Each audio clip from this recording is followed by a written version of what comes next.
Salut les amis. Crise politique aux États-Unis. Joe Biden panique. Les démocrates paniquent. Zelensky panique. Et les Européens paniquent. Parce qu'ils ont déclenché la guerre contre cette mastodonte qu'on appelle la Russie. Un peu plus vaillant, un peu plus fier. Et contre un président digne qui s'appelle Vladimir Poutine, qui est un fin stratège. Ça fait mal aujourd'hui en Europe. Malheureusement, ils ont voulu de cette situation parce qu'ils ont créé ça en 2014 avec ce coup d'État qu'ils ont appelé ça la révolution de Maïdan. Les amis, je vous suggère d'écouter attentivement cet élément. Le président ukrainien le sait, il est majoritairement soutenu par les dirigeants européens. Mais ici, au sommet de la communauté politique européenne, une instance créée après l'invasion russe de l'Ukraine, Volodymyr Zelensky est venu rappeler que ce soutien crucial ne devait surtout pas faiblir. La Russie envisage actuellement plusieurs scénarios pour les années à venir. L'un d'entre eux est particulièrement dangereux. S'il y a une pause dans leur agression contre l'Ukraine, un gel de la situation, il y aura un nouveau moment critique. 2028. Si la Russie est autorisée à s'adapter maintenant, d'ici 2028, le Kremlin sera en mesure de restaurer le potentiel militaire que nous avons détruit. Pour renforcer l'armée ukrainienne, la création d'un fonds de 20 milliards d'euros sur 4 ans est à l'étude du côté de l'Union européenne. Mais selon le chef de la diplomatie européenne, ce soutien ne peut toutefois pas remplacer celui des États-Unis, qui est le premier fournisseur d'armement à Kiev.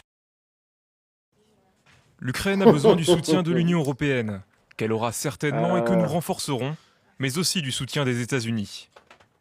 Écoutez les amis, écoutez bien, écoutez. Je pense que tous ceux qui veulent gagner cette guerre doivent chercher à ce que les États-Unis reprennent le dossier en main et continuent à soutenir l'Ukraine. Une déclaration qui fait écho à celle du président des États-Unis. Mercredi, Joe Biden a admis s'inquiéter pour l'aide de son pays à l'Ukraine en raison de la crise au sein du Parti républicain et qui a contraint le chef de la Chambre des représentants au départ. Une crise justement liée au déblocage de fonds pour l'Ukraine. Mercredi, Joe Biden a promis un discours sur l'importance du soutien militaire et financier à l'Ukraine, alors que le Congrès dispose d'1 mois et demi pour adopter un budget annuel comportant une nouvelle enveloppe pour Kiev. Les amis, vous avez retenu quoi? La peur que la peur. Zelensky distille la peur. Joseph Borrell vient clôturer avec l'incapacité de l'Europe de faire face à la Russie ou de continuer à aider l'Ukraine à ce qui concerne la guerre qu'ils ont provoquée contre la Russie, tout en invitant les États-Unis de ne pas les lâcher. Parce que là, Borrell qui bombait le torse, qui parlait fort et tout, commence à comprendre aujourd'hui que la réalité est tout autre chose, que le désordre est collectif, hein? Mais la punition, les sanctions sont individuelles. C'est de ça qu'il est question aujourd'hui. Aujourd'hui, ils ont peur. Zelensky distille la peur comme toujours parce qu'ils savent que l'opinion publique mondiale et européenne même, c'est là. D'abord, le Grand Sud ne croyait pas à cette histoire. Le Grand Sud les avait demandé de régler leur histoire parce que nous avons nos propres problèmes, nos propres réalités. Et de l'autre côté, les amis, les Américains se lassent de cette histoire. Ils sont fatigués qu'on utilise l'argent pour défendre l'Ukraine alors qu'ils ont leurs propres problèmes. La bonne charité commence par soi-même. Donc, Joe Biden et les néocons savent pourquoi ils ont provoqué cette situation. Ils veulent s'enrichir, ils sont en train de s'enrichir.